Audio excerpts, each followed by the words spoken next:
This video will introduce the book titled English Phonetics and Phonology by Peter Roach, 4th edition.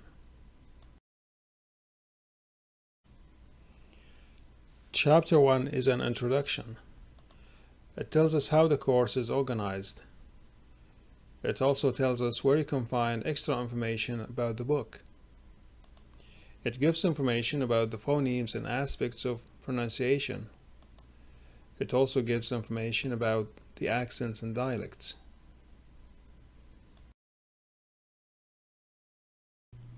Chapter 2 talks about the production of speech sounds.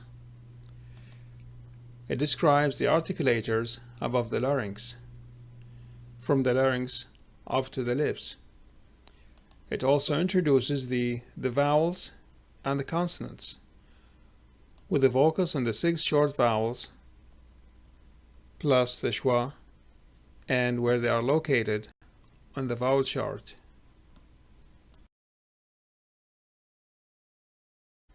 Chapter 3 talks about the different types of vowels: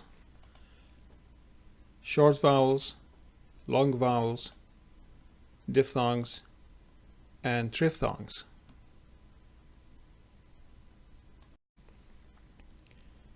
Chapter 4 talks about voicing. It talks about the larynx and the structure of the larynx and the role it plays in voicing. It also talks about respiration and voicing and the role of the lungs. It also introduces the plosives with focus on the 7 English plosives. It also introduces the concept of fortis and lenis. Chapter 5 talks about phonemes and symbols. It introduces the phoneme and segments. It also explains the symbols, the types of transcription, and some other related concepts. It also introduces phonology and shows the difference between phonetics and phonology. It also discusses related issues such as suprasegmental phonology.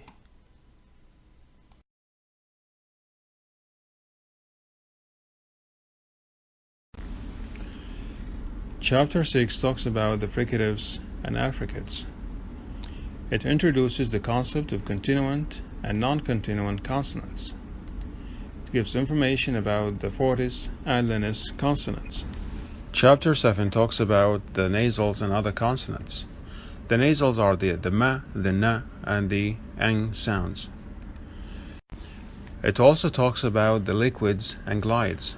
The liquids are the la and the ra sounds. The glides are the ya and the wa sounds, as in the words you and we.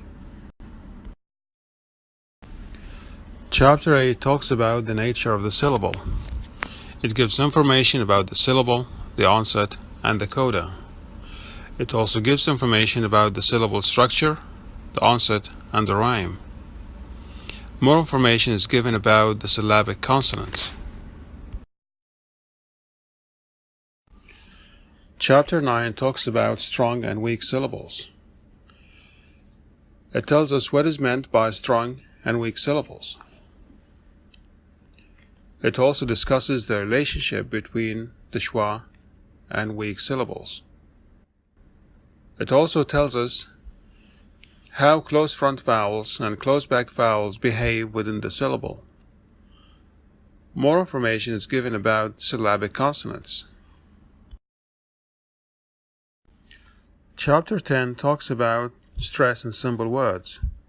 It talks about the nature of stress in terms of production and perception, length, pitch, and movement.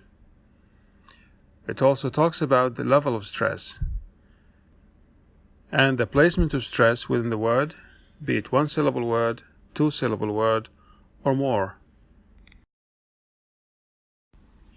Chapter 11 talks about complex words.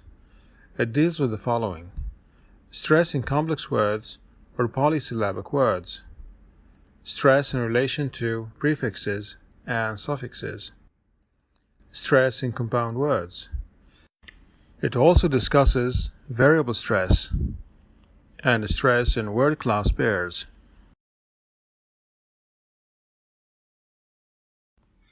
Chapter 12 talks about weak forms. It shows differences between weak forms and contracted forms. It also explains the concept of function words and content words.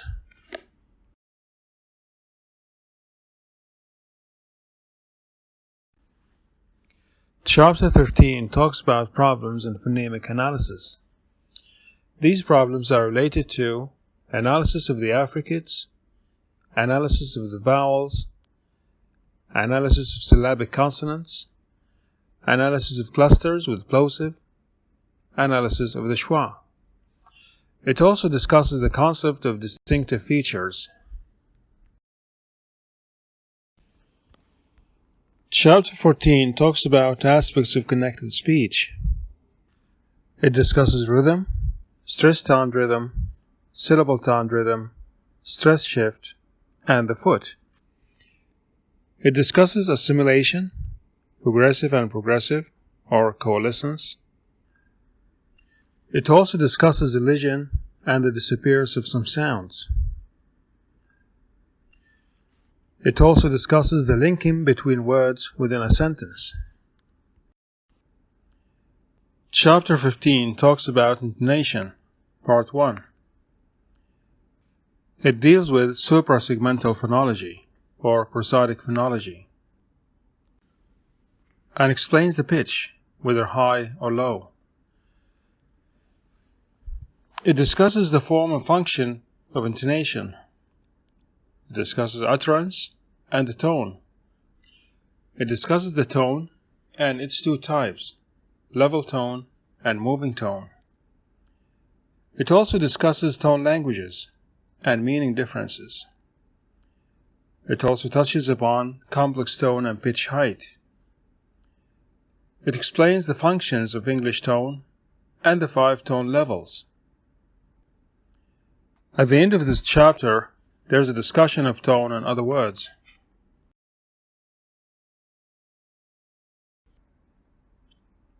Chapter 16 is a continuation of intonation, Part 2. It deals with the tone unit and intonation languages. It discusses the tonic syllable and the tonic stress. It also discusses the structure of the tone unit, the head, the prehead, and the tail. It also discusses pitch possibilities in the symbol tone unit. Chapter 17 discusses intonation, Part 3. It deals with cases with fall-rise, rise-fall, followed by a tail. It also discusses high and low heads. It deals with problems in analyzing the forms of intonation. It deals with identifying the tonic syllable, identifying the tonic unit boundaries, anomalous tone units, and also deal with autosegmental treatment of intonation.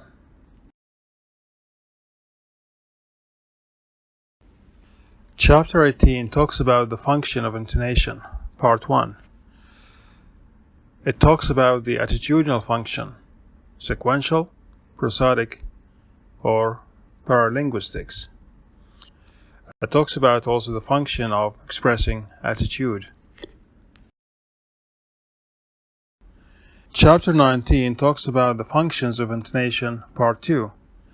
The accentual function of intonation, normal placement and contrastive, the grammatical function of intonation and disambiguation, and also the discourse function of intonation, attention focusing, and information content. The last chapter talks about varieties of English pronunciation, the study of variety, phonetic and phonological. Also discusses the geographical variations, dialectology, American or network English, British and Scottish. It also discusses other sources of variation such as age, social class differences, and style. Learners can benefit from the Sounds app and also the Oxford Advanced Learners Dictionary app.